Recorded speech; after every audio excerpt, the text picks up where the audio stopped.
ምንም እንኳን እያወሩና ሐሳብ የተቀባበሉ ቢጓዙም ከጊዜ ወደ ጊዜ በውስጡ ያንሰራራው ብስጭት እያጋለው የጌታውን ፊት እየቀላ ትኩረቱ እየተዛባ ሄደ። የነገሯትን ወሬ ራሔል ደግማ ባታወራውም ቀና ነገር እንዳልተናገሩ በመገመት ውስጡን ተብሰለሰለ።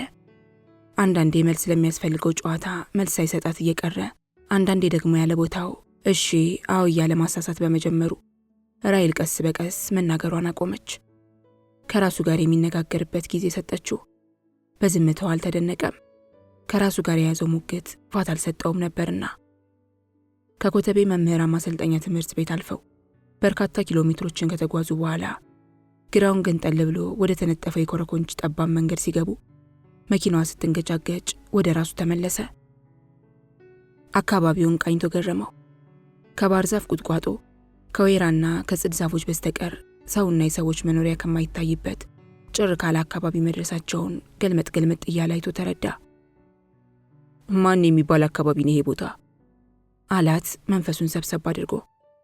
ያለፍናቸውን አንዳንድ ዕውቅ ቦታዎች አገናዝበ ወዴት እንደደረስን ትረዳለህ ብዬ ነበር። አላወቅከውም ጭራሽ? አለችው በሌላ ጥያቄ። ምን እባክሽ፣ ነገር በህሊኔ ውስጥ እየተመላለሰ አንዳንዴ ራሴን እረሳለሁ። ወዴት እንደደረስን በፍጹም አላስተዋልኩም። የሰው ዘር የማይታይበት አካባቢ ነው። የት ነው ያለ ነው? አላት አካባቢውን እየቃኘ። በኮተቤ አውራጃ በልዩ ከፍተኛ ክልል ውስጥ ነው የምንገኘው። ይህንን የራቀ ቦታ ምን ስትመረጥሽው? ያቀድሽው ስራስ በምን ተአምር ለሰዎች አገልግሎት ይውላል? የመገረም ነበር አጠያየቁ። የርቀቱን ችግርም ከቅድ ውስጥ ጨምሬ ያስጠንቸዋለሁ። በእርግጥ ቀላል ችግር አይደለም። በትራንስፖርት አገልግሎትን በኩል ድርጅቱ ራሱን እንዲችል ዘዴ ተቀይሷል አለችው።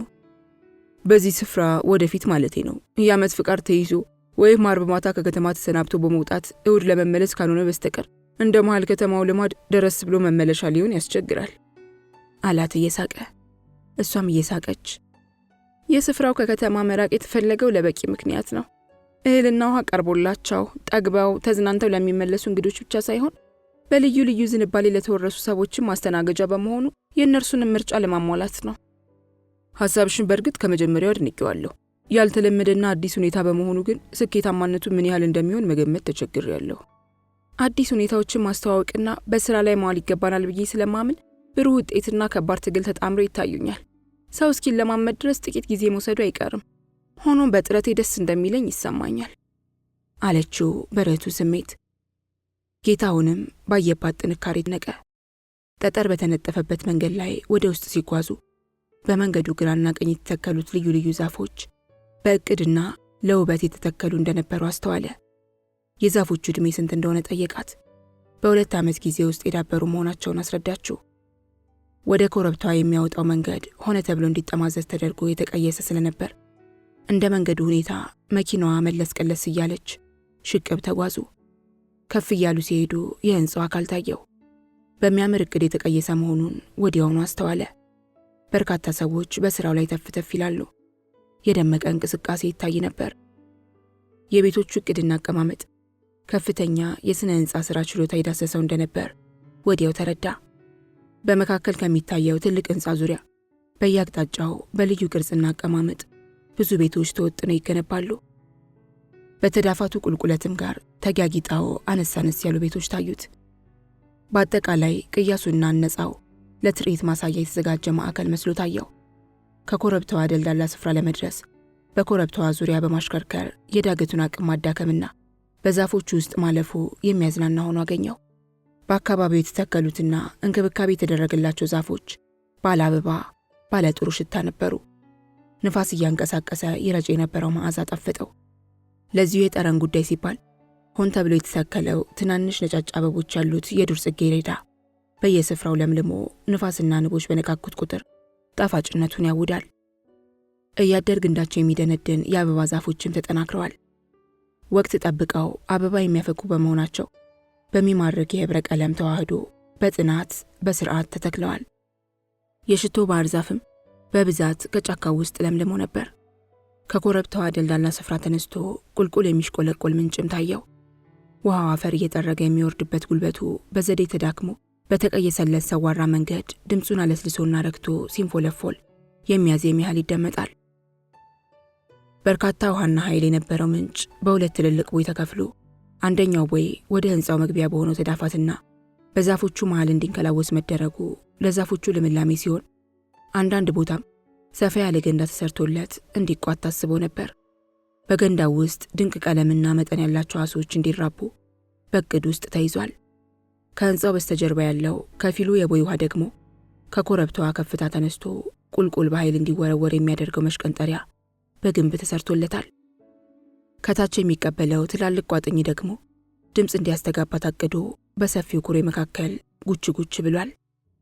ራሔልና ጌታውን የኮረብታዋን ከፍታ ጨርሰው ከድልዳላው ስፍራ ሲደርሱ ከመኪና ወርደው በብዙዎቹ የህንፃ ሰራተኞች መካከል ዘለቁ። ግንበኛው፣ አናጢው፣ ቧንቧ ዘርጊው፣ የኤሌክትሪክ ገመድ ቀጣዩ፣ ቀለም ቀቢው፣ አስፋልት ሰሪው፣ አትክልተኛው፣ ድንጋይ ጠራቢው፣ ፈንጠር ብሎ ደግሞ ሰፋ ባለ ዳስ የተቀየሰ የምግብ ማስተናገጃ።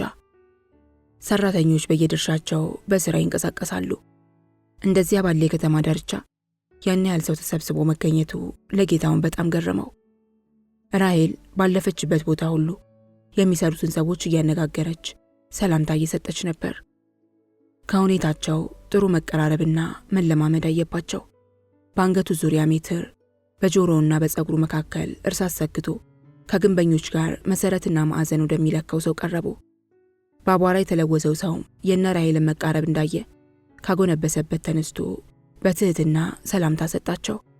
የጠቅላላው ሥራ ተቋራጭ መሆኑን በመግለጽ ከጌታውን ጋር አስተዋወቀችው። ጌታውንም ራሱን ካስተዋወቀ በኋላ ስራው እንዴት ነው በሚል ውሱን ጥያቄ አነጋገረው። ስራው ሊጠናቀቅ 30 በመቶ ያህል ክዋኔ እንደቀረው ሰሙ። ከዚያ በኋላ በርካታ ክፍሎች ያሉትን ዋነኛውን ቡና ቤት ዙሪያውን ከቃኙ ወዲያ ሌሎቹን ለተለያየ ጉዳይ ጠቀሜታ ይውላሉ የተባሉትን ክፍሎች ለማስጎብኘት ራሔል ቀደመች። ኪነ ጥበብ አምባ የሚል ስያሜ ወደ ተጻፈበት ቅስት በተራመዱ ቁጥር የሚያስገመግም የፏፏቴ ድምፅ ሰሙ።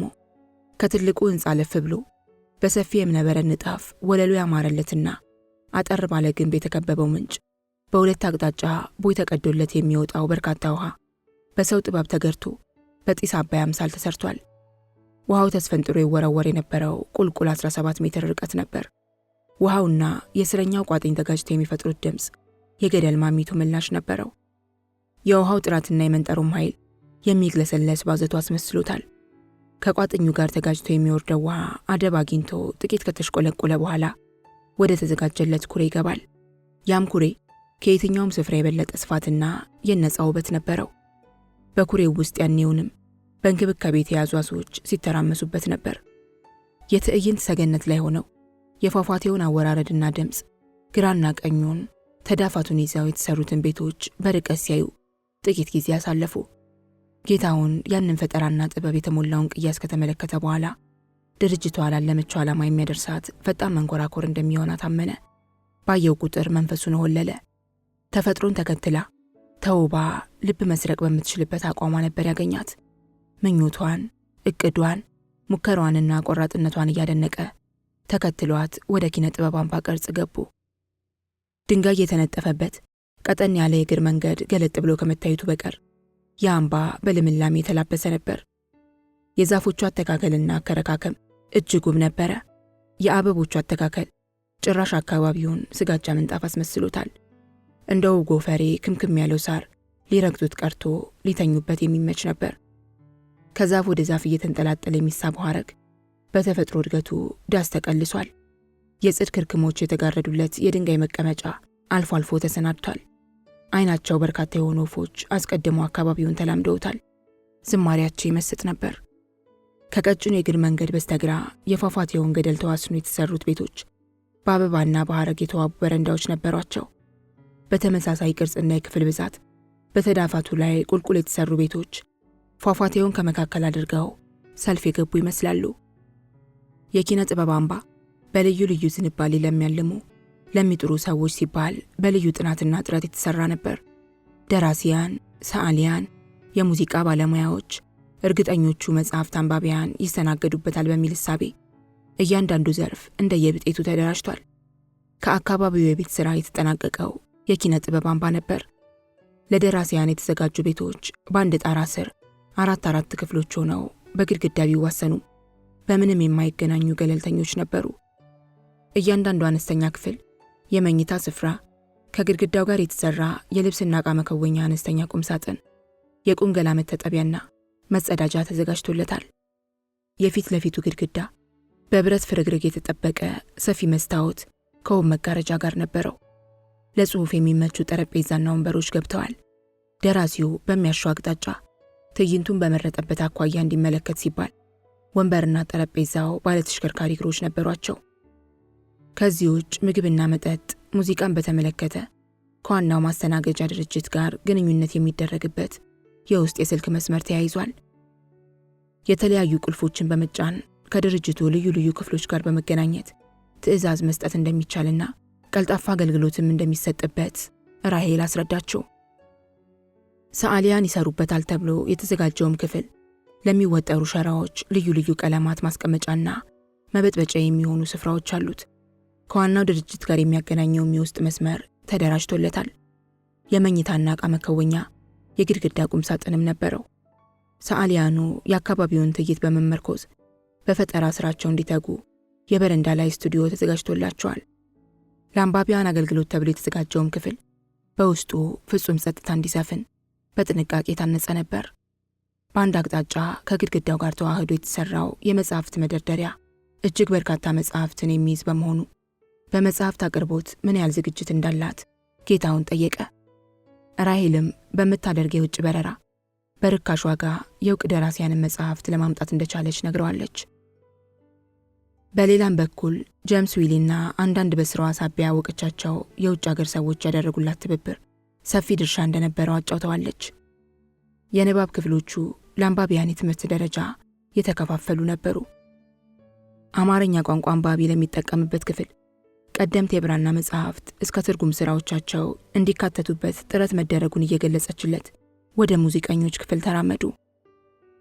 ዜማ ለመፍጠር የልዩ ልዩ መሳሪያዎች ቅኝትን ለመለማመድ ለሚሄዱ ባለሙያዎች ወይንም የዝንባሌ ሰዎችም የተቻለውን ያህል ዝግጅት ተደርጎ ነበር።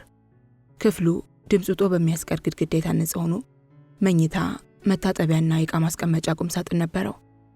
እንደ ማንኛውም የኪነ ጥበብ አምባ ክፍሎች ከዋናው ድርጅት ጋር የሚገናኝበት የውስጥ የስልክ መስመርም ተዘርግቶለታል። የሙዚቃ ክፍሎች በሁለት የተከፈሉ ነበሩ። የአገር ውስጥ የሙዚቃ መሳሪያዎች የተደራጁበትና የውጭ አገር የሙዚቃ መሳሪያዎች የተሰናዱበት ክፍሎች ተለይተዋል። ከኪነ ጥበብ አምባ በታች ከደልዳላው ሜዳ ላይ ለስፖርት እንቅስቃሴዎች የተወሰነው ስፍራ ወደ አስፋልትነት እየተለወጠ ነበር። ሲሰናዳ የነበረው ቦታ ለቅርጫት፣ ለመረብ ኳስ መጫወቻ ነበር። የጠረጴዛ ቴኒስና የምድር ላይ ቴኒስ መጫወቻ አማክሎበታል። ከዚህ ሜዳ አዋሳኝ በሆነው ጫካማ ስፍራ በክፍል በክፍል የተዘጋጁ ሜዳዎችና ትናንሽ ቤቶች ይታያሉ። የእነዚያንም ጎጆች ምንነትና አገልግሎት ጌታውን ጠይቋት ነበር። ሙሽርነትን በሽርሽር ለማድመቅ ከመሃል ከተማ ብቅ ለሚሉ ሙሽሮች ከነድምተኞቻቸው የሚስተናገዱበት እንደሚሆን ነገረችው። ልዩ የሆነውን ድርጅትና የራሄልንም ጠንካራ ዓላማ እያደነቀ ተከትሏት ሽቅብ ወደ ዋነኛው ሕንፃ ሲመለስ ጌታውን ገርሞት እየፈገገ ነበር። ከኪነ ጥበብ አምባ ቅጥር ሲወጡ መለስ ብሎ ወደ ታች በፏፏቴው ዳርና ዳር ከላይ እስከ ታች በልዩ ቅያስ የተሰሩትን ቤቶች አያቸው። ተደነቀ።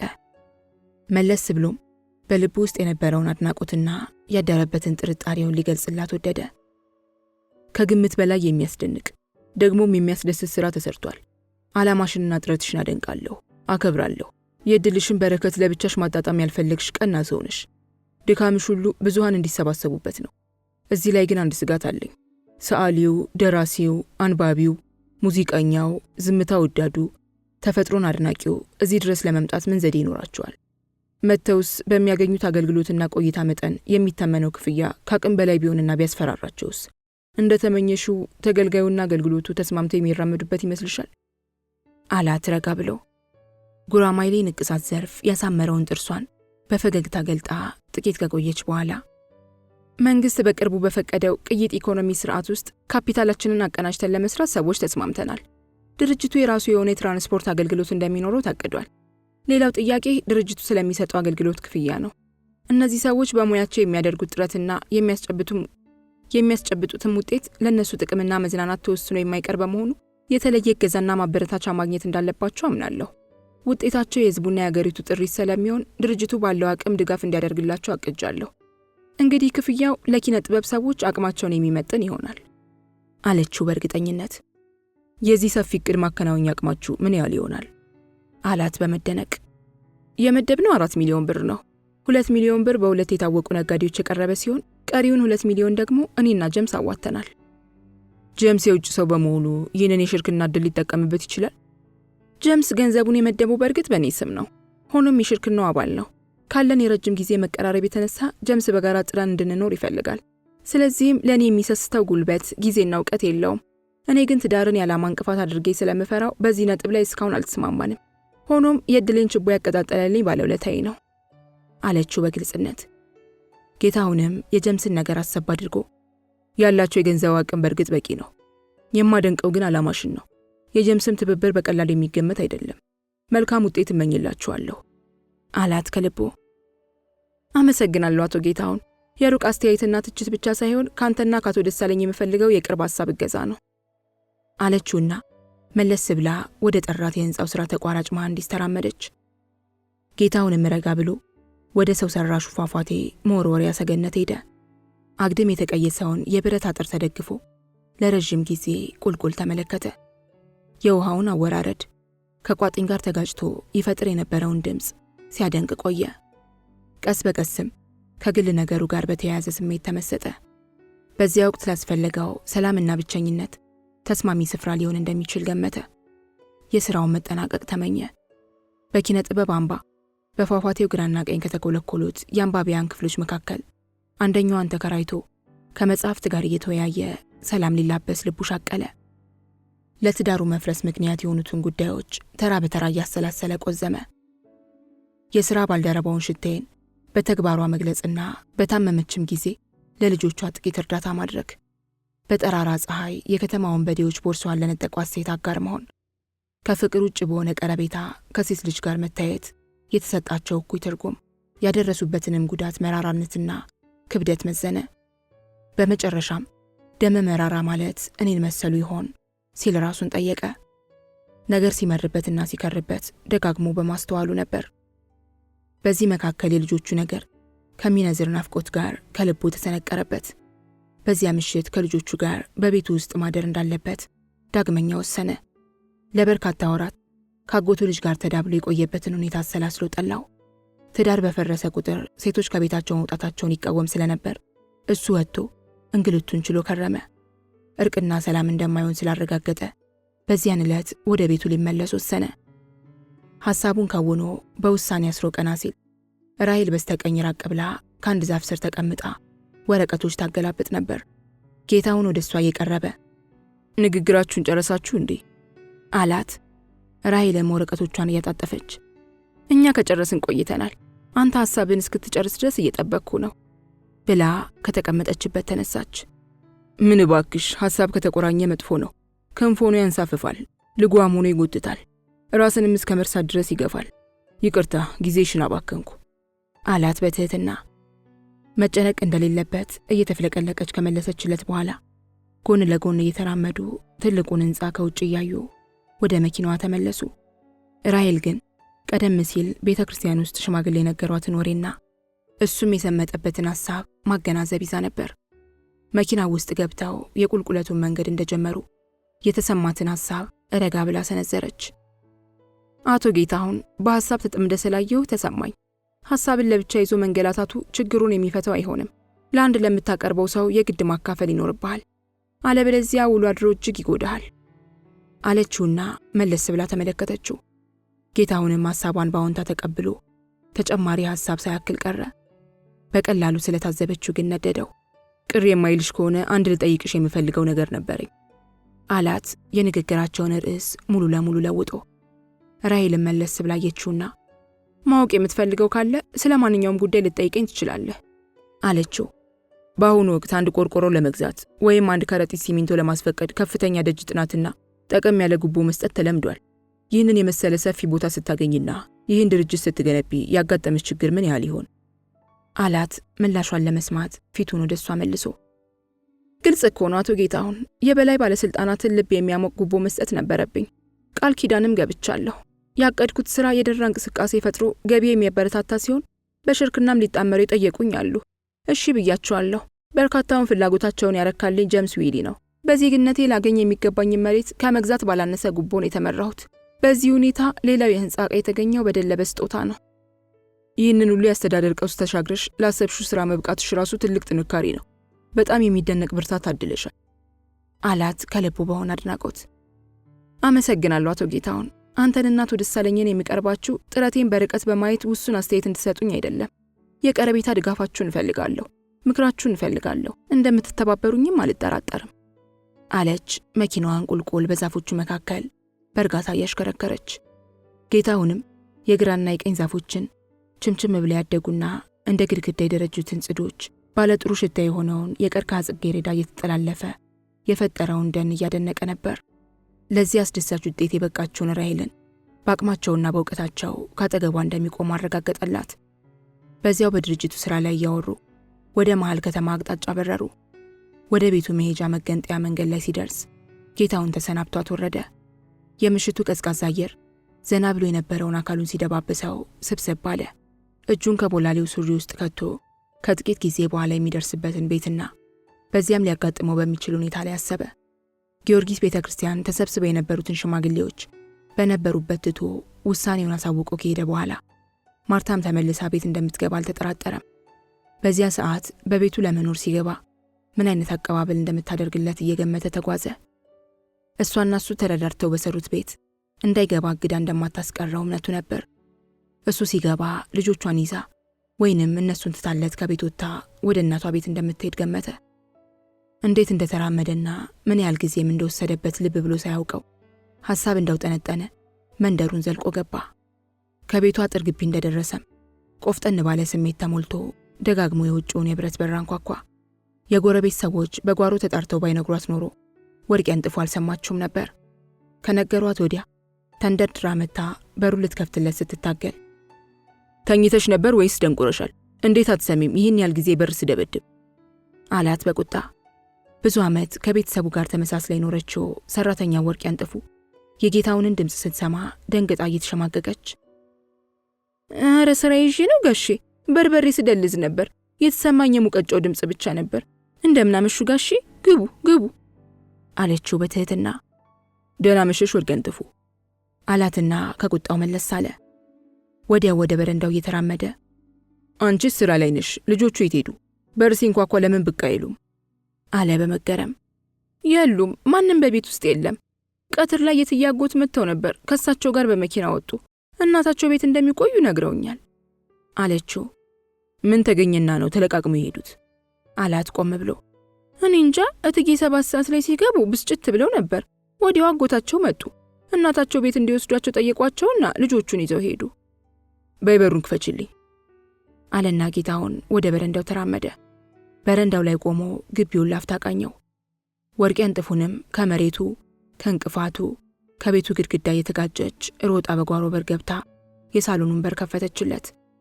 እንደ ገባውን በር ስቦ አልተቀመጠም። ቆም ብሎ ለረጅም ጊዜ የተለየውን ቤቱን ዞር ዞር እያለ አስተዋለው። ማንኛውንም ዕቃ በነበረበት እንደነበር አገኘው። ሆኖም ወና ሆኖ ተሰማው። የቤቱ ዝምታ ክፉኛ ተጫነው። ብቸኝነቱን ቀዘቀዘው። ወደ ጓሮ በር አቅጣጫ ራመድ ብሎ ወርቅ ያንጥፉን በስሟ ደጋግሞ ጠራት። ከነበረችበት ሆና አቤት መጣሁ አለችው፣ የበርበሬ መደለዣ ዕቃውን እየከወነች። ወርቅ ያንጥፉ የሚለውን ስም ደጋግሞ በመጥራት ከነትርጉሙ በአይምሮው ውስጥ ቃሉ ተመላለሰበት። ወዲያውም ስሙንና ሴትዮዋን አነጻጸራቸው። ፈገግ አለ። እንኳን ወርቅ አጎዛ የሚያነጥፍላት የለም ብሎ ከራሱ ጋር አማት። ወርቅ ያንጥፉ አመለሸጋ መልከ ጥፉ ነበረች። እንኳን አጣጥማ የሰራችው የነካቸው የሚጣፍጥላት፣ ለመማር ንቁ የሆነች ቻይና ታጋሽ በመሆኗም መልከ ጥፉነቷ ለለመዳት በእነዚያ ተወዳጅ ጠባዮቿ ስር ስለሚደበቅ እምብዛም አይታየውም ነበር። ስለዚህ በነጌታውን ቤት 9ኛ ዓመቷን ቆጥራለች። ጌታውን የጀመረውን እንግዳ ሐሳብ ጊዜ አላጠፋበትም። አይታወቅም፣ ወርቅ ቀርቶ አልማዝ ይነጠፍላት የሚያሳይ ባህሪና ተፈጥሮ ይኖራት ይሆናል በሚል መደምደሚያ ሐሳቡን ገታ። ወርቅ ያንጥፉ የበርበሬና የቅመማ ቅመም ጠረኗን ተላብሳ የአካባቢውን አየር እያወደችው ወደ ሳሎን ገብታ ምን አሉ ጋሼ፣ እራት ላቅርብ አለችው በትህትና። መጀመሪያ እዚሁ ሳሎን ጥሩ ቡና ፊልኝ አላት። ከሳሎኑ በስተራስጌ ከተዘረጋው ሰፊና ምቹ ሶፋ ላይ ሆኖ የቤቱን ይዞታ የሚቀጥለውን የህይወት ገጽታ ባንክሮ ቃኘ። አይኖቹ ከቡፌው ላይ ባለው የልጆቹ ፎቶግራፍ ላይ ተተክለው ቀሩ። ፍቅርና ሰላም የሰረጸው ፈገግታቸው የእሱንም ልብ አፈካውና ፈገግ አለ። የልጆቹ ፍቅር በውስጡ ተላወሰ። በትዳሩ መፍረስ ምክንያት ልጆቹን ከጉያው እንደማይነጥላቸው ለነፍሱ አረጋግጦ ወደ መኝታ ክፍሉ አለፈ። የመኝታ ክፍሉ እርጭ ቅዝቅዝ ብሎ ነበር። በሱ መኝታ በኩል ከኮሜዲኖው ላይ ተቀምጦ የነበረው የልጆቹ ሌላ ፎቶግራፍ እንደገና በፈገግታ ተቀበለው። በህይወትና በአካል ካጠገቡ እንዳሉ ሁሉ የናፍቆት ሰላምታ ብጤ እያጉረመረመ ወደ ኮሜዲኖው ተራመደ። ወዲያው ስልክ ጮኸና ትኩረቱን ያዘበት። ከተቀመጠበት ተነስቶ ለመሄድ ፈለገና መልሶ ተወው። ወርቅ አንጥፎ ደርሳ መነጋገር ስትጀምር ልብ ብሎ ማዳመጥ ጀመረ። የመኝታ ክፍሉ በር ገርበብ ብሎ ስለነበር የሚባባሉትን ለመረዳት አልተቸገረም። የመጀመሪያው ምልልስ በበርበሬ መደለዙ ላይ ያተኮረ ነበር። በዚህም ደዋዩዋ ማርታ እንደሆነች አረጋገጠ። በቶሎ ኑ ትዬ፣ እኔም ቡና እያፈላው ነው አለች ወርቅ አንጥፎ ቀጠል አድርጋ። ጋሼ መጥተዋል፣ እሳቸው ናቸው ያዘዙኝ። ለምን ትዬ? አረ ጥሩ አይደለም እባክዎ፣ ልጆቹን ይዘው በጊዜ ይምጡ። ነገም ሰኞ ስለሆነ በጊዜ ገላቸውን ታጥበው መሰናዳት አለባቸው። ቤቱማ ምን ይሆናል፣ የሚዘጋውን ዘግቼ የሚከወነውን ከውኛ አድራለሁ። እሺ አለች በመጨረሻው ወርቅ አንጥፎ በቅሬታ። ወደ መጨረሻ የሰማው ንግግር ግልጽ ሊሆንለት ስላልቻለ ከተቀመጠበት ተነስቶ ወደ ሳሎኑ ተራመደ። በከሰል ምድጃው ሙሉ የተቀጣጠለ የከሰል እሳት የሳሎኑን እንቅስቃሴ እንደገሰሰው ተሰማው። የቡናው ጠረን ደስ አለው። ማን ነበር የደወለው? አላት ወርቅ አንጥፉን አሻግሮ እየተመለከታት። እትዬ ናቸው አለች ቅሬታ ያወየበውን ገጿን ከምትቆላ ቡና ላይ ሳታነሳ። ምንድን ነው የምትለው? አይ ምንም አላሉም። ዛሬ እዚያው እናታቸው ቤት እንደሚያድሩ ነው የነገሩኝ። ቅድም ስትወጣ እንደምታድር ነግራሽ ነበር? አላት ጌታሁን ነገር እያገናዘበ። ቅድምስ እንደሚመለሱ ነበር የነገሩኝ። አሁን ነው ማደራቸውን የሰማሁት አለችው። ንግግሯም በቅሬታ ስልት ተቃኝቶ ነበር። ጌታሁን ሌላ ጥያቄ አላከለም። ገባው። የእሱን በቤት ውስጥ መኖር ስለሰማች ላለመምጣት እንደወሰነች አልጠፋው። ከቆመበት ስፍራ ላይ ለትንሽ ጊዜ ነገር ካውጠነጠነ በኋላ ተመልሶ ወደ መኝታ ቤት ገብቶ ካልጋው ላይ ያገኘውን ጋቢ ተጎናጥፎ ተመለሰ። እራት ተሰናድቶለት ነበር። የቀረበለትን እራት ከነገር ጋር አላመጠው።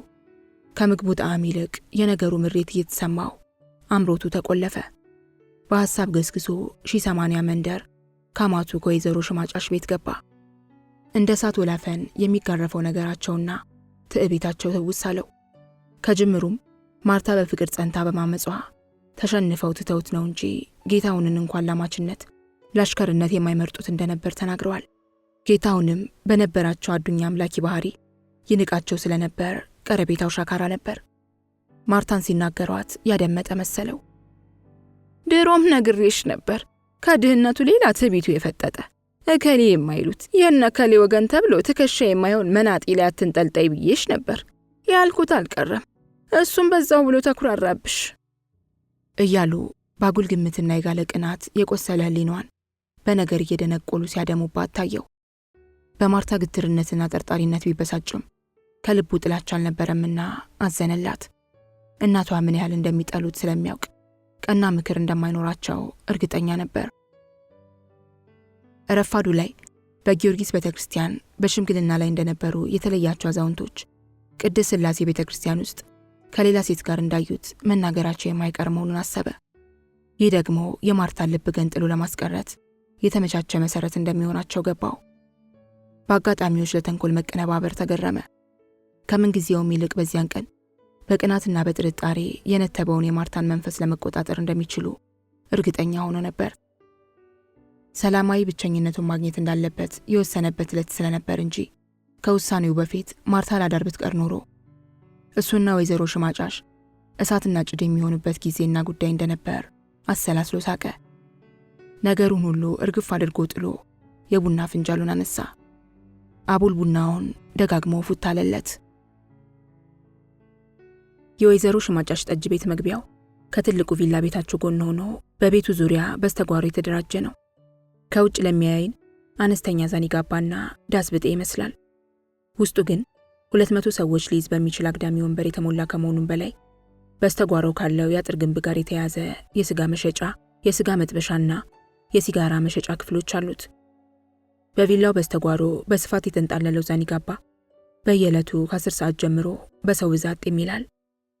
የጠጁ ሞቅታ በሚፈጥረው ጨዋታ፣ ክርክር፣ ሳቅ፣ ጥልና ተካሮ አካባቢው ድምፅ ሲተምበት ያመሻል። ራሱን ችሎ በወጉ ተራምዶ የገባው አብዛኛው ሰው እንዲያ እንደ በፊቱ እንዳማረበት አይመለስም። ጉልበቱ እየተርገደገደ ግራና ቀኝ እያዘመመ ይወጣል። ጨምቶ የገባው እንዳንበሳ ላክሳ ይላል። አንዳንዱ እዚያው በሩ ላይ ይጣለዋል። ንቦችም ዝንቦችም እንደ ጠጪዎች ሁሉ በግቢው ውስጥ ይተራመሱበታል። በአካላቱ ውስጥ አጥንት እንዳልተፈጠረበት ሁሉ እየተልፈሰፈሰ ከግቢው መውጣት ላይ የነበረ አንድ ሰካራም ደሳለኝን በትራፊክ ደንብ መሰረት እጆቹን አንዴ ወደ ግራ አንዴ ወደ ቀኝ ያወናጨፈ እንዳይገባ መንገድ ዘግቶበት አቆመው። ደሳለኝም መኪናውን አቆሞ የሰውየውን ሁኔታ እየተመለከተ ሲስቅ ቆየ። ሰውየው ጥቂት ሲተረተር ቆይቶ ሲጣላው ከመኪና የፊት አካል ላይ ያቀረሸበት። ይህኔ ደሳለኝ ሳቅ ወደ ብስጭት ተለውጦ መኪናውን አሽከርክሮ ወደ ውስጥ አለፈ። የግቢውን ዘበኛ ፈልጎም ከተበላሸው መኪና ላይ ውሃ እንዲደፉለት ለምኖ ወደ ትልቁ ቤት አመራ። መለስ ብሎ ሲመለከት ዘበኛው ከግቢው በራፍ ላይ የተጣለውን ጠጪ እየጎተቱ ሲያስገቡና ውሃ ሲደፉበት አየ። እኔ እኮ ሰውየውን ይጎትቱልኝ አላልኩትም፣ ያበላሽብኝን መኪኔን ውሃ እርጩበት ነው አባባሌ አላቸው። ወገቡን በሁለት እጆቹ ይዞ ቆሞ ከበረንዳው ቁልቁል እየተመለከታቸው። አቶ ደሳለኝ በትክክል ያዘዙኝ ገብቶኛል። እኔ ግን ሰውየው ስላሳዘነኝ መለስ እስኪልለት ወደዚህ ወደ ጥጉ ላሳርፈው ፈልጌ ነው አሉት። መልሳቸው በትህትና ነበር። ወይዘሮ ሽማጫሽ ለዚህ ተጨማሪ አገልግሎቶ ተጨማሪ ደሞዝ ያስቡሎታል ታዲያ አላቸው በብስጭት።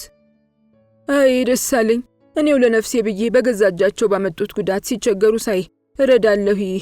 እሳቸው ይህን ጨምረ ስራ አላሉኝም። የሰውን ነውር ሰው ካልከወነው እንዴት ይሆናል በሉ አሉት ሰካራሙን እያንከላወሱ። አቅሙን ገምቶ መጠጣት ካልቻለ የራሱ ጉዳይ ነው። እየሰከረ ለተፋውና ለደፋው ሁሉ ታዲያ ጎንበስ ቀና ብለው ይዘልቁታል እንዴ? የዋህ ይሁኑ። ይሄ ልጅ እንኳን በደህንነቱ ሲያወራ የሚያስገርም የሚያሳዝን ፍሬ ያለው ሰው ነበር። መጠጥ ባለጌ የሆነና አበላሽ። መቼውንም መጠጥ ለሆድ መሙያ ብቻ አይጠጣም። አንዳንዴ ግልፍ ሲል ነገር ከሆድ ሲተከል ያንን ለመሸሽ ለመተው ሲባል ይጎነጩታል። ታዲያ ከልክ ካሳለፉት ማዋረዱ አይቀርም አሉ ዘበኛው ድርጊታቸው ተገቢ መሆኑን ለማሳመን። የለም ሞኛ ይሁኑ አብዬ ቃኘው። ወዶ ይጠጣ የሚከተለውን ጭምር መቻል አለበት። የሽማግሌ ጉልበቶን አላግባብ አያባክኑ አለ ደሳለኝ በከረረ ተቃውሞ። ስማ አንተ ጉረኛ አለው ሜዳው ላይ ተዘርሮ የነበረው ሰካራም ፊቱን ወደ ደሳለኝ መልሶ በተለፋደደ አባባል። ምን አፋለኝ ብለህ ነው የምትናገረው ደግሞ አለው ደሳለኝ። ያንተ መደላቀቅ እኮ ያንተ መኩራራት እኮ እኔ እግሬን ገብሬ ደሜን አፍስሼ ባቆየኋት መሬት ላይ ነው። ታየዋለህን መንደር ለመንደር ከተማ ለከተማ ሲያውደለድል የተቆረጠ እንዳይመስልህ። በተኮላተፈ አንደበት ንግግሩን እያጨማለቀ ቦላሌውን ወደ ላይ የሰቀሰቀ የተተከለለትን ሰው ሰራሽ እግር አሳየው። ባዘኔታም ባይሆን በአንዳች ስሜት ተነካና ደሳለኝ መንፈሱ ደፈረሰ። ሌላ ቃል ሳይጨምር ወደ ሳሎኑ በር ተመልሶ ከበሩ በስተራስጌ ያለውን የኤሌክትሪክ መጥሪያ በመጠኑ ተጫነው። ወዲያው አንድ ትውት ተላላኪ ልጅ ከፈተለትና ገባ። የደሳለኝ አመጣጥ የእርቁን ውጤት ለመጠየቅ ነበር። በሳሎኑ ውስጥ ማርታ፣ የወይዘሮ ሽማጫሽ ጓደኛ ወይዘሮ ደብሬና በጠዋቱ የእርቅ ሽምግልና ላይ የነበሩት አንድ አዛውንት ሰብሰብ ብለው ተቀምጠው ነበር። መግባቱን እንዳዩ ሁሉም በአክብሮትና በፈገግታ ተቀበሉት። ደሳለኝም በትህትናና በፈጋ ገጽታ የተነሱትንና ለመነሳት የሞከሩትን ሰዎች ሁሉ አይገባም፣ አረ በእግዚአብሔር ተቀመጡ እያለ ከማህበራቸው ተቀላቀለ። ይሄውልሽ ወይዘሮ ደብሬ፣ ያ ያልኩሽ ሰው ይሄ ነው። አቶ ደሳለኝ ይባላል።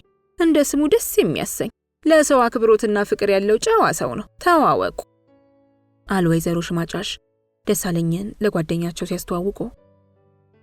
እንተዋወቅ የኔ ወንድም፣ ደብሬ መታፈር ያሰኛለሁ። ስምህን ጠዋት ማታ በደግ ስታነሳ ወይዘሮ ሽማጫሽ ላይህ ናፍቄ ነበር። ወይዘሮዋ እንዲያ በቀላሉ ምንጥቅ ብለው ተነስተው የሚቆሙ እንዳልሆኑ ልባቸው እያወቀው ለመነሳት ያሰቡ መስለው ግራና ቀኝ በነበሩበት ገልበጥ ገልበጥ ካሉ ወዲያ የዘረጉለትን እንደ አመል ማሉ የለሰለሰች ትንሽ እጅ ጨብጦ እንተዋወቅ እሺ ደሳለኝ ይባላለሁ አለ። ጠንከር አድርጎ የጨበጣትን ለስላሳ እጅ ውበትና ሙቀት አሰባ አድርጎም ከልቡ ሴራ ጋር ፈገግ አለ። ጠንበለል ቁመናውን፣ የደረጀ ሰውነቱን ካጨባበጡ እንዳዩት ጠንካራ ጉልበቱን ገምተው በልባቸው እንዲህ ነው ወንድ ልጅ አቋም ያሉት ወይዘሮ ደብሬ ፊቱ ላይ የጎፈረውን ጺም አልወደዱለትም። ጠይም ገጽታውን የበለጠ የሚያጨልም አድርገው ስለገመቱት ጠሉት። ፈገግ ባለ ቁጥር ጥርሶቹ ነበሩ ለፊቱ የብርሃን ጸዳል ሲፈነጥቁ ይታዩአቸው። ቁልጭ ባሉ ትናንሽ አይኖቻቸው መልከት ካደረጉ በኋላ ወደ ወይዘሮ ሽማጫሽ ፊታቸውን መለስ አድርገው ሰው ከንቱ ብለን እንዳንደመድም አንዳንድ ቅዱስ ሰው አይጠፋም።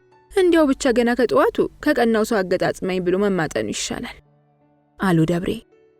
ወይዘሮ ሽማጫሽም ቀደም ሲል ሲያባዝቱት የነበረውን ወሬ ለመቀጠል ስለፈለጉ የሚገርም እኮ ነው ደብርዬ፣ ሰይጣንና መልአክ ተስማምተው በጓደኝነት የተፈቃቀዱ ይመስለኛል።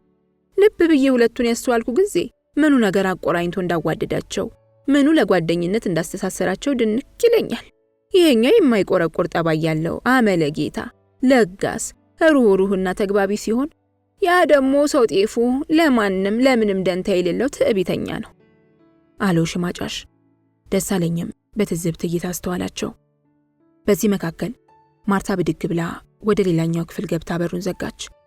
የልጃቸውን አካሄድና በር አዘጋግ ያስተዋሉት እናቷ ትግ ብለው ቢከፋሽም ቢቆረቁርሽም ከእንግዲህ አብቅቷል። አንቺ ወደሽ ባመጣሽው መዋረድ የኔ መናቅ እንደ እሳት ነዲዱን የለበለበኝ። ባለቤቱን ካልናቁ አጥሩን አይነቀንቁ ይባል የለ። ቢንቀኝ ነው እንደ ዕቃ ጎልቶሽ ደጅደጁን የሚያስሰው። እንትያያለን፣ ያንቺ መቆናጠር ዋጋ የለውም አሉ። እንዴት ነው ወይዘሮ ሽማጫሽ? ዛሬ የሽማግሌዎቹ ነገር ተቆርጦ የመጨረሻ እርቅ ቀን እንደሚሆን በጉጉት ጠብቀን ነበር። አነጋገሩን ሳዳምጥ ደግሞ ሻከር ያለ ሆነብኝ አለ ደሳለኝ አይናቸውን እያየ። ምን አንተ የማታውቀው ነገር ይኖራል? ልስማ ካልክ የሆነውን እነግርሃለሁ። ዛሬ ሁለቱንም ሃይ ብለው ተቆጥተው እንዲያስማሙልኝ ሽማግሌዎችን ተማጥኜ ነበር። እሱ ግን እርቁንም ትዳሩንም እንደማይፈልገው ተናግሮ ሽማግሌዎቹን ፀሐይ ላይ እንደተሰጡ ትቷቸው መንገዱን ቀጠለ አሉት በቁጣ ግለው። ምክንያት ካላጋጠመው በቀር ጌታውን እንዲህ ያለውን ድፍረት የሚያደርግ አይመስለኝም። ቆይ እንጂ ብለህ አድምጥ አቶ ደሳለኝ። ሽማግሌዎቹ በዚህ አዝነው ተበተኑ። አምላክ ደግሞ ተጋለጥ ተዋረድ ሲለው ተከሰተበት። ከአንዷ ባለመኪና ጎን ሻጥ ብሎ ሲከንፍ ታየ። እኛው የናቃቸው ሽማግሌዎች ናቸው ባይናቸው ያዩት። እንግዲህ ይኸውልህ በማኝ በምስክር የተከሰተው ቅሌቱ አሉ አንገታቸውን እየሰበቁ። አሁን የተናገሩትን እንዳለ ለመቀበል ያዳግተኛል። ምክንያቱም የጌታውንም ባህሪ ያውቀዋለሁ። ሐሳቡን ሳይጨርስ ወይዘሮ ሽማጫሽ ቀጥለውም ወይዘሮ ደብሬ ተከትለውም መጣጣው ሽማግሌ በሳቃው እኮ ፌዝና ቧልት እንደሚናገር አጫዋች እያዩት ተንከተከቱ። ወይዘሮ ሽማጫሽ አብዛኛው ሽሙጥ የሆነውን ሳቃቸውን ገት አድርገው አንተማ ምን ታደርጋቱ ደሳለኝ፣ የጓደኛህን ገመና ለመሸፈን መጣርህ ነው። የጓደኛም ወጉ ነው። ሆኖም መሸፋፈኑ ዋጋ የለውም አሉት። የለም ወይዘሮ ሽማጫሽ፣ ጓደኛዬ ጥፋተኛ ከሆነ በጥፋቱ እንዳይወቀስ የምጋርድለት አይደለውም። እንዲያውም አብሬ ወቃሽ ሆናለሁ አለ ቆፍጠን ብሎ። ከሆነማ ታዲያ የምትወቅሰውና የምታጋልጠውን ነበራ።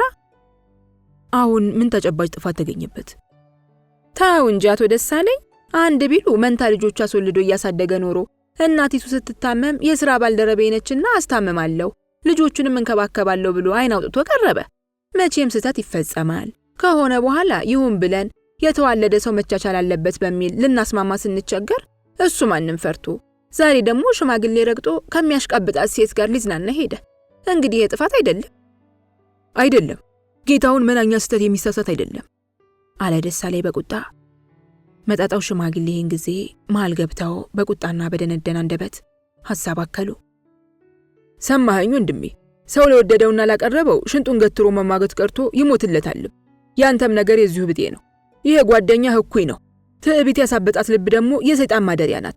ሽማግሌዎችን ከጉድፍ ሳይቆጥረን ገፍትሮን ከሄደ በኋላ ከአንዲት ጋለሞታ ጋር ሲከንፍ አገኘ ነው። ሰውየው ለቤቱ ለትዳሩ ቁብ እንደሌለው አረጋግጠናል። ይህችስ ልጅ ታዲያ ምን በወጣት በብስጭት ትንደድ? ምን በወጣት ትክሳ ትጥቆር?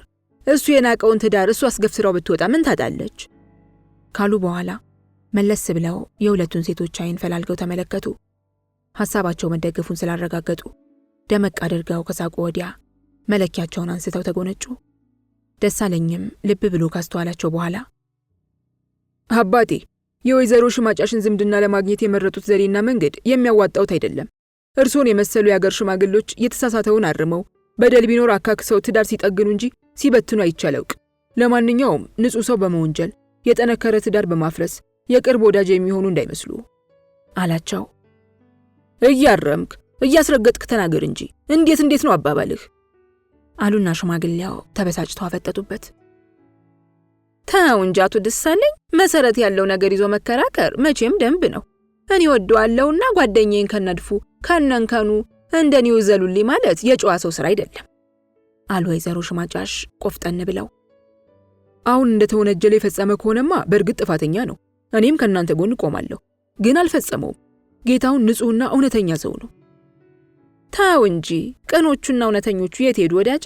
እንደ የምትለው ስላጣህ መሸፋፈንህ ካልሆነ በቀር የእሱን እውነተኛ ሰውነት የምታውቀው አንተ ብቻ ነህ። ለማንኛውም ተው፣ ይልቁንስ የቀረበልህን ፉት በል። ብንደማመጥና ነገሮችን ለመመርመር ፈቃደኛ ብትሆኑ ጥሩ ነበር። አንድ ለመጨረሻ የምናገረው ነገር አለ። ጌታውንን ለመወንጀል ማስረጃ የምትሉት የመንታ ልጆች ጉዳይ ማርታ በቅናት ስሜት ተነሳስታ የፈጠረችለት ስያሜና ውንጀላ እንጂ ውሸት ነው። ከባለመኪና ጋር በረረ የሚባለውም ያልተጣራና መናኛ ግምት የተመረኮዘ ሊሆን ይችላል። በል እግዚአብሔር ይስጥህ፣ እኛ የተናገርነው ሁሉ ውሸት መሆኑ ነው አሉ ሽማጫሽ። እርሱ ዋሹ ማለት አይደለም፣ እውነትነት በሌለው ወሬ ተመርተዋል ነው አባባሌ። እኔም አልዋሸውም። ወደፊት ነገሮችን በሰከነ አእምሮ በምናስተውልበት ጊዜ የምገመትበት ነው። ለማንኛውም አመጣጤ ስለ እርቁ ለመጠየቅ ነበር። እሺ ማርታን ላናግራትና ሳይመሽ ልሂድ አለና የቀረበለትን ውስኪ ጥቂት ተጎንጭቶ ተነሳ። ለማናገሩ አናግራት እንጂ ከእንግዲህ እዚያ ቤት አትሄድም አሉት ሽማጫሽ ደንድነው። እንዴት አለና ደሳሌ ደነገጠ። በቃ አለቀ። ወትሮም እሷ ወደድኩ አበድኩ ብላ እንጂ ጋብቻው መጥኖኝ አልነበረም የተቀበልኩት። ወይዘሮ ሽማጫሽ፣ ይህማ በሰዎች ሕይወት ላይ በከንቱ ከመፍረድ ያላነሰ ወንጀል ነው። እንግዲህ ወንጀል ሰራሽ ብሎ የሚከሰኝና የሚወቅሰኝ ይምጣ አሉና ሽማጫሽ አፈጠጡ። ከዚህ በኋላ ደሳሌ መናገር አልፈለገም። በቀጥታ ማርታ ወደ ገባችበት ክፍል አለፈ። በሩ መዘጋቱንና ኮቴው መራቁን ካረጋገጡ በኋላ ወይዘሮ ደብሬ ፊታቸውን ቅጭም አድርገው ወይ ጉድ! እናንተ ምኑን የዚህ ሰውዬ ትሁትነትና ቀናነት ግርር ያለ የኔ እንጂ እናንተ ሐሳብ እውነት አይደለም የሚል አስቀድሞ ማመስገን ለኋላ ሐሚት ይቸግራል የሚሉት ይሄንን ነው አሉ በመደነቅ። እረ ይሄም ትቢቱና ሰው ንቀቱ ያዝ አይደለም። ቢግባቡና ቢመሳሰሉ ነው እንጂ አለ ነገር ጓደኛሞች አሉንም። እሜቴ ቆዳውን አይተው ገርና ደና ሰው መሰሉ አሉ ሽማግሌው አክለው በማጥላላት። ምን አባቴ ላድርግ? የሰውን ልቡን የሚያውቅ አምላክ ብቻ ነው። እኔማ መሰለኝ። ግድ የለም ከዚህ በኋላ የማደርገውን አውቃለሁ። በሉ ጠጡ አሉ ወይዘሮ ሽማጫሽ የደሳሌ ድፍረትና ግትርነት በውስጣቸው የለኮሰውን እሳት እያዳመጡ። ከዚያ በኋላ ለግማሽ ሰዓት ያህል የቆዩት ሽማግሌ የቀረበላቸውን በልተውና ጠጥተው ሲሄዱ ወይዘሮ ደብሬና ወይዘሮ ሽማጫሽ ድምፃቸውን ዝቅ አድርገው እንደገና በጌታውንና በማርታ ትዳር ላይ ጭውውት ጀመሩ። እውነትን የሽማጫሽ አይደለሁ። ይህን እብሪተኛ ልክ ሳላስገባው እንደ ውሾች የኔኑ ፍርፋሪ እንደመኝ ባላደርገው ሞቻለሁ አሉ ወይዘሮ ሽማጫሽ ከሽማግሌው መውጣት በኋላ ከጓደኛቸው ከወይዘሮ ደብሬ ጋር እንደገና በጌታውን ላይ ለማሴርና ለመተናኮል በማሰብ። ወይዘሮ ደብሬም የጓደኛቸውን ሐሳብ ለመጋፋት እምብዛም ድፍረት ስለሌላቸው በተለመደው የሐሳብ ደጋፊነት እውነትም ተንቀሻል ማለት ነው። እሱን የሰው ልክ ካላሳየሹና ካላስተማርሹ፣ ይሄ ደግሞ በዱላ ወይ ከስራው በማፈናቀል ሳይሆን አንጀቱ ርር እንዲል ዘዴና መንገድ ፈልጎ በማብገን ነበር አሉ የማጥቂያ ፈር እየቀየሱ። የት ይቀራል? ልጄን የለከፈበትን ቀን እስኪረግም ድረስ አንጠረጥረዋለሁ። እኔ ሽማጫሽ ይመስገነው ዘሬ ሺ ነው። እንደ ላመነት አሽቶ ልክ ካስገባው ወዲያ ተረተሩን ወርዶ ቆላ የሚገባ የክፉ ቀን ደራሽ ወገን ሞልቶኛል አሉ ሽማጫሽ ጌታውንን ሲበቀሉት እየታያቸው። አይ ይህማ ጉል ነው። ተሻግረሽ ማስተዋል ያለብሽ የተወለዱትን ልጆች ነው። ዛሬ በልጅነት አይምሮ ካንቺ ተጠግተው መስለውሽ ቢያድጉ ነገ ደግሞ ወሬ አጣርተው የአባታቸውን በደል ገምተው ቂም ቋጥረው ጠላት ይሆኑሻል። ይልቅ የረቀቀ መንገድ መፈለግ ነው። በስቲ አምጩ ዘዴውን። አንቺ መቼም አባመላ ነሽ። እኔስ ላይላዩን ስናደድ ስቆጣ ጠቤም ነገሬም ቶሎ ይገለጣል አሉ መለስ ብለው። እኔማ እንዲያው ከዚህ ከጓደኛው ጋር ስትነታረቁ ከልቤ ነገር ይዤ ነበር። ቢሆንማ ኖሮ እሱም የዛኛው ብጤ መንቻካ ባይሆን ኖሮ ይህንኑ ራሱን አግባብቶና ደልሎ ማቆራኘት ነበር አሉ ደብሬ ሳቅ እያሉ። ከማን ጋር? ወይዘሮ ሽማጫሽ ደነገጡ። ከማርታ ጋር ነዋ። ባልተብየው 10 ወር ሙሉ ቤቱን ለቆ ሲጠፋ እንደ አባት ልጆቹን ጠያቂውን የከረመው ይሄኛው ነው። ምንቴ ጉድላንድ ሰሞን ነው ምን እንዳይመጣ ብለሽ አሉ ደብሬ። የለም ደብሬ፣ ይህስ ለወዲያኛውም አይመችም። ለዛውስ የዚህን ንግግርና ሁኔታ የሹ አይደል? እንዲህ በዋዛ ለሴራ የሚያመቻቹ ዱላ ይሆናል። ይልቅ ሌላ መላምች ከሆነስ ይህ ነበር አንጀቱን የሚያሳርረው። ይቅር ካልሽም በመስሪያ ቤቱ በኩል ከጌታውን ጋር የተጣላ ትዳር የሌለው የሚመጥን ሰው ቢገኝ ያንን ሰው ደህና መበቀያ ማድረግ ይቻላል። ይሄስ አልመጣልሽም አሉ ወይዘሮ ደብሬ በሶፋው ሙሉ የታቀፈውን ሰውነታቸውን ከግራ ወደ ቀኝ ቀስቀስ አድርገው ከቋንጣው እየቆረጠሙና ከውስኪው ፉት እያሉ።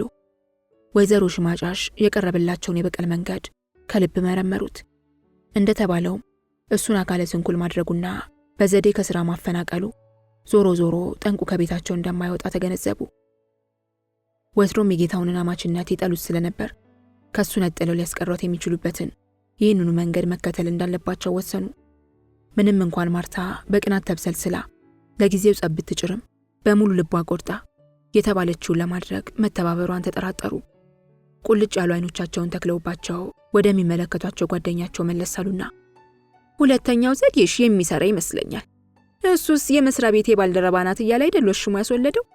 እዚያው መስሪያ ቤቱ በዚሁ በመንቻካ ጠባዩ የተጣላው ቢገኝ ጥለኛም ቢሆን ታዲያ ደህና ሰው ቢገኝ እሱን ከማርታ ወዳጅቶ አይኑን ጉድ ማሳየት ነበር። ታዲያ ምኑ ቸገረሽ አሉ ወይዘሮ ደብሬ የወይዘሮ ሽማጫሽን ቅሬታ አንብበው። ባክሽ ይህች ልበቢስ ጠልታ ትጠላው። ዛሬ በቅናት በግና ብትሸሸውም ከልቧ ቆርጣ የምትተው አይመስለኝም። እኔ እዚህ ነገር ስጎነጉን ነገ ተነገ ወዲያ ከናካቴው ታርቃ እንዳትገባ ፈራለሁ። ይህስ ደሳለኝ ሐሳቧን ሲያስለውጣት ይቀራል። የእሱ ነገር አይሆንላትም። እስካሁንስ የሚነተርካት ይህንኑ አይደል አሉ ሽማጫሽ ጆሮአቸውን ወደ እነ ማርታ ክፍል ጣል እያደረጉ። አንቺ በዘዴ ሰልተሽ ቅረቢያታ። ያለሽን ሀብት ከማንም ከምንም ይልቅ ለእሱ አድልተሽ እንደምታወርሺ በወሬ መሃል ጣል እያደረግሽ አሰሚያት። ወትሮም ቃልሽን ሐሳብሽን ስላልተቀበለች ከዚህ መናኛ ሰው ጋር መዋሏ መልሶ እንዳንገላታትና አንቺንም እንዳሳፈረሽ ንገሪያት። አንድ የእሱ ፍቅር ስሩ ከልቧ ከላላ ይሉኝታም ሀፍረትም ይይዛትና ቀስ በቀስ ትረሳዋለች። ዋናው በገንዘብ ልቧን ክፈዩ። ይሁን እውነትሽን ነው። አሁን መንፈሷን ለማረጋጋትና ነቃነቃ እንድትል ልብስም ወርቅም እገዛላታለሁ። በስሟም ጥቂት ሺህ ብሮችን በባንክ እንድታስቀምጥ አደርጋለሁ። ከዚያ በኋላ እንደተነጋገርነው ጠይቀንና አጣርተን ቢሆን የእሱ ጥለኛ ከሆነ ሰው ጋር ድል ለባለ ሰርግ ልጄን እንደገና አድራታለሁ። የት ነው የጌታውን መስሪያ ቤት አልሽኝ አሉ ወይዘሮ ደብሬ አንድ ሐሳብ ብልጭ ብሎላቸው። ገንዘብ ሚኒስቴር ነዋ። የረባ መስሪያ ቤት የሚሰራ ወግ ያለው ደሞዝተኛ እንኳን ቢሆን በእጂ። ይሄ ችጋራም አቅሙ ማወቅ ተሳነውና በዚሁ ተኩራራ እንጂ።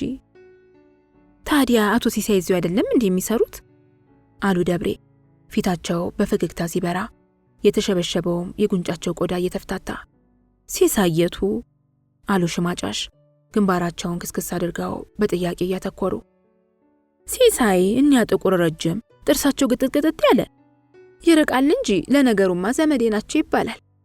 ምን ያኔ ለድግሱ ጊዜ ባንቺ ፊት 500 ብር ያበደርኳቸው ሚስት የታመመች የነፍስ ብለው ሲያለቅሱ እንኳን አንቺ 10 ብር ሰጥተሻቸው ነበር። ረሳሻቸው? እኒያ ቀጭን ጥቁሩ ሰውዬ ታዲያ እሳቸው እዚያ ነው እንዴ የሚሰሩት? ከሆነማ ነገራችኑ ለያዘ ማንኛውንም ወሬ አጣርተው ያመጡልናል። ምን ችግር አለ ታዲያ? በይ እንግዲህ እሳቸውን እንደምንም ተገናኝና አጣሪ አሉ ሽማጫሽ ደስታ እየወረራቸው። ዛሬውኑ ደውዬ ጠራቸውና ነገሩን ሁሉ አሰልላለሁ። መቼም ያንን ገንዘብ ፈርመው ቢወስዱ ነገ ዛሬ እያሉ አልከፈሉኝም። የተባበሩ እንደሆነ እንደ ድካም ዋጋ የምተውላቸው መሆኑንም ጠቆም አደርጋቸዋለሁ። ያኔ ለራሳቸው ሲሉ ይሾራሉ፣ ያልናቸውን ሁሉ ይታዘዛሉ አሉ ደብሬ በዘዴያቸው ውጤታማነት እርግጠኛ ሆነው። እሱ ብቻ አይደለም ደብሬ፣ ጉርሻም እንደሚሰጣቸው ንገሪያቸው። ይህንን ኮክኒያም በቅናት አሳብጄ ጨርቁን እንዲጥል አድርገዋለሁ አሉ በብስጭት። አይ በቃ እኮ ብልሃቱ ተገኘ። አቶ ሲሳይን ይዘን የሚሆነውን ሁሉ እናደርጋለን አሉ ደብሬ ተኩራርተው። በቃ ሞተ ነገሩ። አሁን ልጄን መብሏን መጠጧን ተቆጣጥሬ አለባበሷን ጌጧን አሳምሬ እንደገና እንደ ወርቅ ስኩላት መቋመጡ መከጀሉ አማላጅ መላኩ አይቀርም። እንደ ተንገበገበ ይኖራታል አሉ በቀላቸው ይሁንና ያሻራቸው ያህል ደስ እያላቸው